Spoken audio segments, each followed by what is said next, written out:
असम से जो फाइल दिल्ली भेजी गई थी वो फाइल अपनी सही जगह पर पहुंच गई है। अब उस फाइल पर दिल्ली से फैसला होगा और फैसला बहुत जल्द होगा। इतना समझ लीजिए कि असम चुनाव में पाकिस्तान की एंट्री हो चुकी है और कांग्रेस के लिए बहुत मुश्किल घड़ी आने वाली है। लोकसभा में राहुल गांधी के बाद कांग्रेस के जो उपनेता हैं उन पर शिकंजा कसने वाला है। दिल्ली का एक फैसला असम चुनाव को पूरी तरह से पलट सकता है। असम की पॉलिटिक्स में पाकिस्तान और बांग्लादेशी मियां हिट क्यों हैं, इस रिपोर्ट में देखते हैं।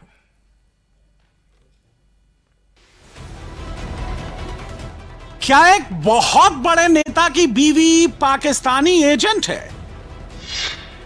क्या एक बहुत बड़े नेता की बीवी पाकिस्तान से सैलरी लेती है? क्या एक बहुत बड़ा नेता पाकिस्तान के इशारे पर काम करता है?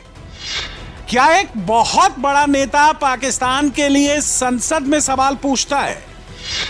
क्या एक नेता की बीवी सेंसिटिव इंफॉर्मेशन पाकिस्तानी आईएसआई को देती है? व्यू रखते हैं, लेकिन कांग्रेस असम के मुख्यमंत्री हिमंता बिस्वा शर्मा ने कांग्रेस के एक नेता और उनकी फैमिली पर सनसनीखेज आरोप लगाए हैं। से लेकर जयराम रमेश से शशि एसआईटी की जांच रिपोर्ट के साथ हिमंता ने 2.5 घंटे की प्रेस कॉन्फ्रेंस की।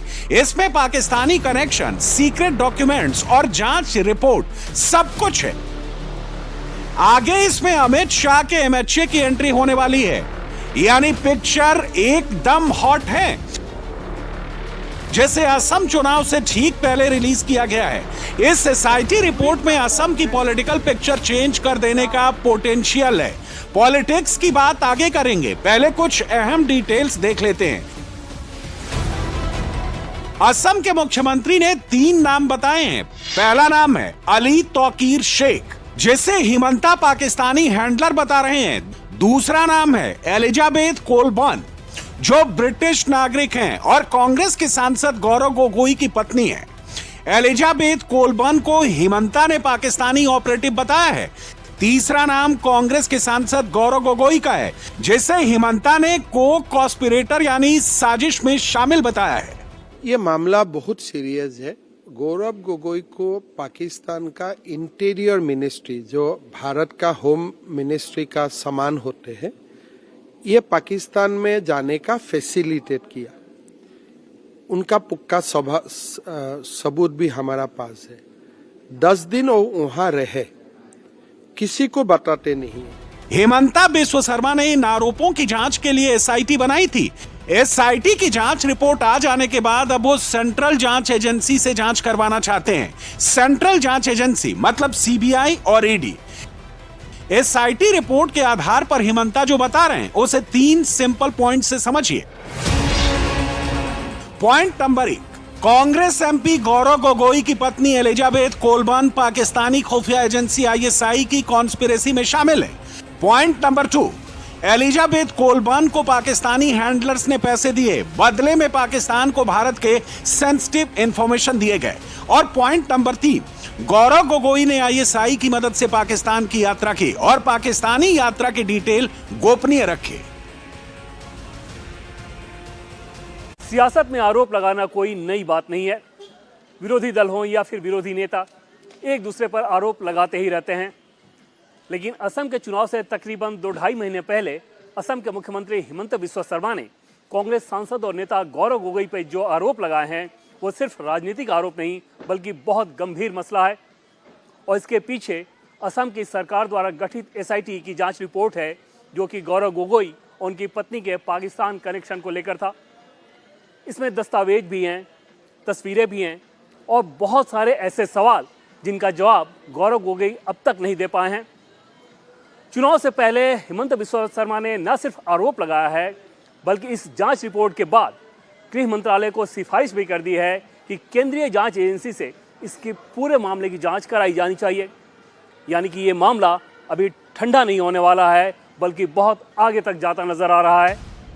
यह मामला शुरू होता है 2013 से, जब गौरव गोगोई सांसद भी नहीं थे। असम के मुख्यमंत्री तरुण गोगोई के बेटे गौरव गोगोई ने 2013 में ब्रिटिश नागरिक एलिजाबेथ कोलबर्न से शादी की। एलिजाबेथ कोलबर्न को एक पाकिस्तानी कंपनी ने नौकरी पर रखा था और अली तौकीर शेख उनको सैलरी देता था। शादी के 10 साल बाद तक एलिजाबेथ कोलबर्न ने भारत की नागरिकता नहीं ली और वो बिना नौकरी किए पाकिस्तान से सैलरी लेती रही। 2014 में गौरव गोगोई कालीबोर से सांसद चुने गए। ये 14 मार्च 2015 की तस्वीरें हैं जिसमें गौरव गोगोई कथित तौर पर युवाओं का एक प्रतिनिधिमंडल लेकर नई दिल्ली में पाकिस्तान उच्चायोग गए थे। तब अब्दुल बासित दिल्ली में पाकिस्तान के हाई कमिश्नर थे। गौरव गोगोई की एक तस्वीर अब्दुल बासित के साथ भी है। उनका पत्नी पहले पाकिस्तान में काम करते हैं, बाद में भारत में आते हैं, लेकिन उनका तनख्वाह पाकिस्तान से आते हैं और टाइम टू टाइम वो पाकिस्तान को सेंसिटिव इंफॉर्मेशन भेजते हैं। उनका दोनों बच्चा को उन्होंने भारत का पासपोर्ट नहीं दिया, ब्रिटिश का पासपोर्ट दिलवाया। उनका पत्नी भी ब्रिटिश है, धर्म का भी परिवर्तन करवाया, from Hindu to Christian. So ये सारे मामला ethical as well legal question को रेज करता है। इस केस से जुड़े कुछ अहम सबूत पार्लियामेंट के रिकॉर्ड पर हैं। गौरव गोगोई ने कांग्रेस सांसद के रूप में गौरव गोगोई ने भारत के न्यूक्लियर पावर प्लांट से जुड़े सवाल पूछे। गौरव गोगोई ने भारत के यूरेनियम रिजर्व से जुड़े सवाल पूछे। गौरव गोगोई ने नेशनल वाटर मिशन से जुड़े सवाल पूछे। उनकी पत्नी की कंपनी इसी से जुड़ी थी। गौरव गोगोई ने पाकिस्तानी हाई कमीशन की जासूसी से जुड़े सवाल भी पूछे। गौरव गोगोई को 10 दिन वो पाकिस्तान में क्या किए थे, ये देशवासियों को बताना बहुत जरूरी है। अभी उनका ऊपर डिपेंड करेगा वो क्या करना चाहते हैं। कानून तो अपना रास्ता लेंगे ही। इस पूरी पिक्चर का सेंट्रल कैरेक्टर है अली तौकीर शेख। एसआईटी जांच रिपोर्ट में कहा गया है कि अली तौकीर शेख पाकिस्तानी आर्मी का करीबी है। वो पाकिस्तानी प्लानिंग कमीशन का एडवाइजर भी है। वो पाकिस्तान में लीड नाम की एक कंपनी चलाता है। इसी लीड कंपनी में अली तौकीर शेख ने एलिजाबेथ कोलबर्न को नौकरी पर रखा था। अली तौकीर शेख भारत के खिलाफ नैरेटिव सेट करने का काम करता है। क्लाइमेट एक्टिविस्ट बनकर वो भारत विरोधी नैरेटिव सेट करता है। अली तौकीर शेख ने सिंधु नदी जल समझौते पर कई आपत्तिजनक पोस्ट किए। असम में जांच शुरू होने पर अली तौकीर शेख ने सारे सोशल मीडिया पोस्ट डिलीट कर दिए। जब कांग्रेस सत्ता में थी तब तौकीर शेख 13 बार भारत आया, लेकिन किसी ने कोई सवाल नहीं पूछा। Then we searched and then we found that Gaurav Gogoi's wife, Elizabeth Kolban Gogoi, was working in Pakistan since March 18, 2011 to March 17, 2012. And then we searched further on different open source and social media. Then we found that the family is very closely connected with a person called Ali Tokir Sheikh. Interesting thing is that during the Congress period, era of UPA, he was allowed to visit India for 13 times, Ali Tokir Sheikh. India TV के political editor Devendra Parashar ने असम के मुख्यमंत्री से मिलकर इस case के बारे में सीधे सवाल पूछे। हिमंता बिस्व शर्मा ने सीधे जवाब दिए। इसमें जो डॉक्यूमेंट्स आपके पास हैं, असम पुलिस की जो रिपोर्ट है, उसके आधार पर क्या आपको लगता है कि गौरव गोगोई एक पोटेंशियल ब्लैकमेल कर दिया जाए उनका, इस लिहाज से वो खतरा? मेरा लगता है he is totally A compromise politician. वो पाकिस्तान जैसे इशारा करेगा वो ऐसे ही चलेगा। पिछले 10 दिन में पाकिस्तान इनको किसका साथ मिलाया, क्या किया क्या नहीं किया, उनका पास तो सारे वीडियो रिकॉर्डिंग फोटोग्राफ होगा। और गौरव कैसे पाकिस्तान का खिलाफ बोलेगा? वही दिखा देगा पाकिस्तान का लोग का कि आप कुछ करेगा तो ये फोटो में रिलीज कर दूंगा। मतलब क्या है? मतलब he cannot take any stand against Pakistan now, totally compromised. Parliament में जो क्वेश्चन उन्होंने पूछे उसके आधार पर भी आपको ये शंकाग्रस्त लग रहा है? आप लोगों को मैंने क्वेश्चन दिखाया, इंडिया का न्यूक्लियर एसेट का बारे में कौन सांसद क्वेश्चन करेगा? स्टैंडिंग कमेटी में बातचीत करना अलग बात है। इंडिया का यूरेनियम का बारे में कौन क्वेश्चन करेगा? अनलेस आपका पाकिस्तानी हैंडलर आपको नहीं बोलते हैं, अपने आप क्या वो ये सब क्वेश्चन आप करेगा? व्यू रखते हैं। असम चुनाव से पहले एसआईटी रिपोर्ट रिलीज करके और सेंट्रल एजेंसी से जांच कराने की सिफारिश करके हिमंता ने गौरव गोगोई के लिए एक बड़ा फंदा तैयार कर दिया है। क्या गौरव गोगोई इसमें फंस जाएंगे? आखिर गौरव गोगोई के बारे में हिमंता विश्व शर्मा क्यों कह रहे हैं कि पाकिस्तान उन्हें ब्लैकमेल कर सकता है? क्यों गौरव गोगोई शक के दायरे में हैं? ऐसे में बहुत सारे सर्कमस्टेंशियल एविडेंस और सवाल ऐसे हैं जिनका जवाब गौरव अभी तक ठोस तरीके से देते नजर नहीं आ रहे हैं। साल 2013 में गौरव पाकिस्तान गए थे। शुरू में उनको वीज़ा सिर्फ लाहौर के लिए मिला था। बाद में जब वो चले गए तो पाकिस्तान की इंटीरियर मिनिस्ट्री यानी कि वहाँ के गृह मंत्रालय ने उनके वीज़ा को इस्लामाबाद और कराची तक एक्सटेंड किया। तकरीबन 10 दिनों तक वहाँ वो रहे थे। हिमंता विश्व शर्मा पूछ रहे हैं कि आखिर गौरव के लिए पाकिस्तान ने इतना फैसिलिटेशन क्यों किया, इसके पीछे वजह क्या है? उन 10 दिनों में गौरव किससे किससे मिले?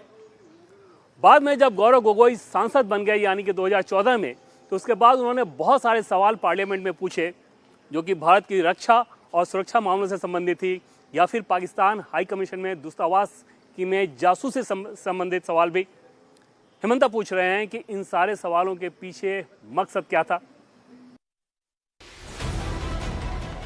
गौरव गोगोई की पत्नी एलिजाबेथ कोलबान गोगोई सियासत में नहीं है, लेकिन असम की सियासत में इस वक्त सबसे ज्यादा चर्चा होने की है। एसआईटी रिपोर्ट में एलिजाबेथ कोलबान के बारे में जो कहा गया है वो बहुत ही गंभीर है।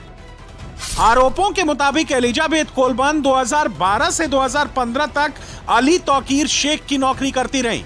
एलिजाबेथ कोलबान ने एफसीआरए का उल्लंघन करके तौकीर शेख से 82,14,000 रुपए लिए।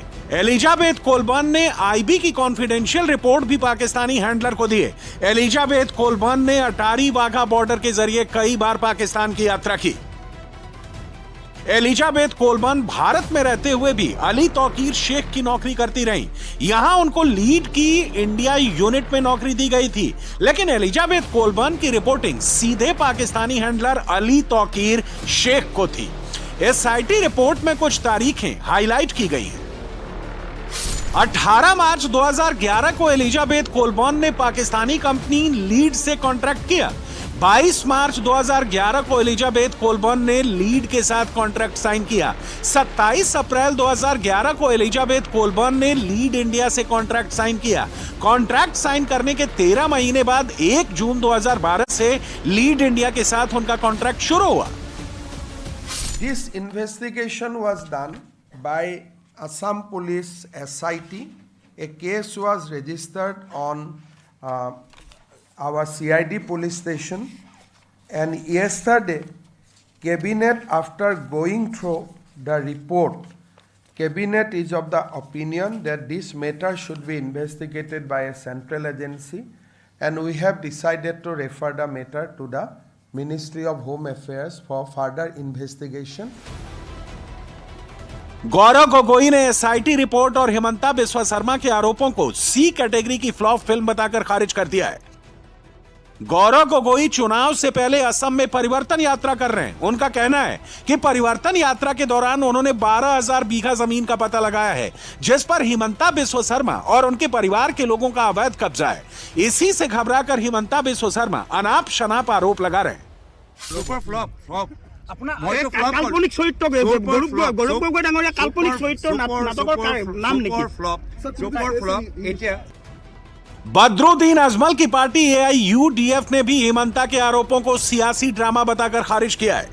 में हंसी आ रही है कि मुख्यमंत्री ने आसाम में SIT बनाया, इन्वेस्टिगेशन कराया, CID में केस दर्ज कराया, फिर इस केस को रेफर कर दिया मतलब होम अफेयर्स को, सेंट्रल होम अफेयर्स को इसको रेफर कर दिया। तो गौरव गोगोई पार्लियामेंट के MP हैं, अगर उनका पाकिस्तान के साथ लिंक है, उनके बीबी एलिजाबेथ गोगोई का पाकिस्तान के साथ कोई लिंक है, अगर देशद्रोही किसी काम में इन्वॉल्व है, तो अमित शाह के सामने बैठ के गौरव गोगोई पार्लियामेंट में बराबर भाषण देते हैं।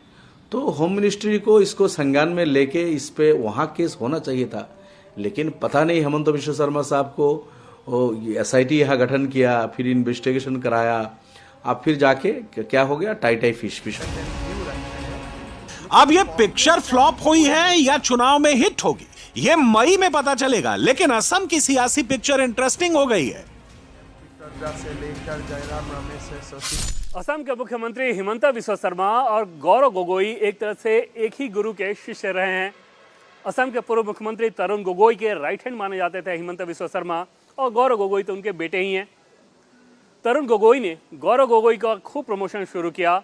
2015 में हिमंता बिस्वा शर्मा ने कांग्रेस छोड़ दिया और बीजेपी ज्वाइन कर ली, और उसके बाद से गोगोई परिवार से उनकी अदावत लगातार जारी रही।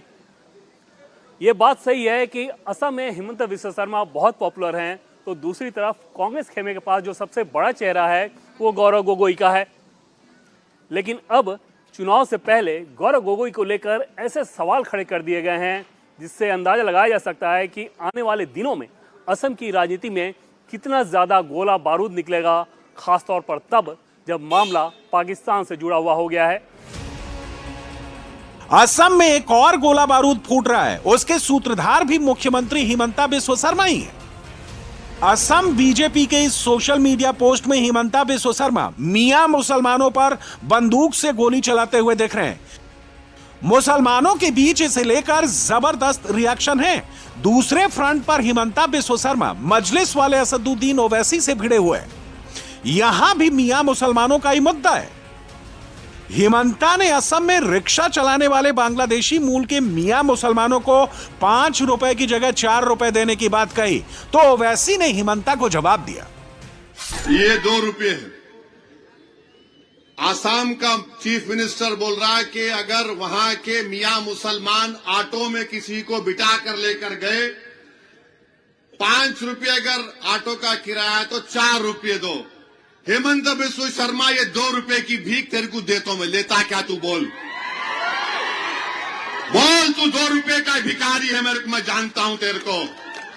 तू सिर्फ इतना कम आदमी है, इतना छोटा आदमी है कि गरीब जो ऑटो चलाता 5 रुपये 4 रुपये ले कहां लेता? बोल, देता हूं आके तेरे को, डालू तेरा अकाउंट में, डाल दूं ये 2 रुपये को। ओवैसी के बयानों पर हिमंता बिस्वा शर्मा ने पलटवार किया कि अगर ओवैसी असम आकर 2 रुपया दे दें तो मैं लेने के लिए तैयार हूं। आखिर में एक सवाल, असदुद्दीन ओवैसी आपके मियां के बयान को लेकर बहुत ज्यादा आग बबूला है, पैसे का भी ऑफर कर रहे हैं। वो मुझे 2 रुपया देना चाहते, मैं ले लूंगा, लेकिन यहाँ आके दे, इसलिए वहां जाने से तो फ्लाइट का खर्चा ही ज्यादा पड़ जाएगा हैदराबाद से। उनका इकोनॉमिक सेंस नहीं है। हमें बोलना चाहिए 2 रुपया प्लस फ्लाइट का खर्चा, मैं तो तुरंत चला जाता था। बहुत सारे मुस्लिम धर्म संगठन ऐतराज जता रहे हैं, कैसी बात कर? जलाएगा भाई, मैं मियां मुसलमान का मतलब भारत में असम में घुसपैठिया होता है, बांग्लादेशी मुसलमान होते हैं। क्या यूनिस हमको क्या कर रहा है? प्यार कर रहे हैं। हमारा यहाँ में यूनुस को मियां मुसलमान बोला जाता है, हमारा यहाँ में बांग्लादेशियों को मियां बोला जाते हैं, अदरवाइज तो मियां बहुत रेस्पेक्टेड वर्ड है। तो आपको अगर मैं बांग्लादेशी मुसलमानों का खिलाफ आवाज उठाता हूं, भारत का मुसलमान तो हमें धन्यवाद देना चाहते चाहिए। मामला यहां भी सियासी है। असम जीतने के लिए बीजेपी को हिंदू वोट जोड़कर अपने साथ रखना है और मुस्लिम वोट को तोड़कर रखना है। ईसाई धर्म मानने वाली एलिजाबेथ कोलबर्न गोगोई का मुद्दा उठाना और ओवैसी को असम बुलाकर 2 रुपए जमा करने की बात कहना, इन दोनों के पीछे सियासी गुणा गणित है। असम में ऑफिशियली 34% मुसलमान हैं। अभी ये मुसलमान 2 टुकड़ों में बंटते हैं, कांग्रेस और AIUDF। बीजेपी इसे कम से कम 3 टुकड़े में बांटना चाहती है, इसीलिए ओवैसी को किसी न किसी बहाने असम बुला रही है।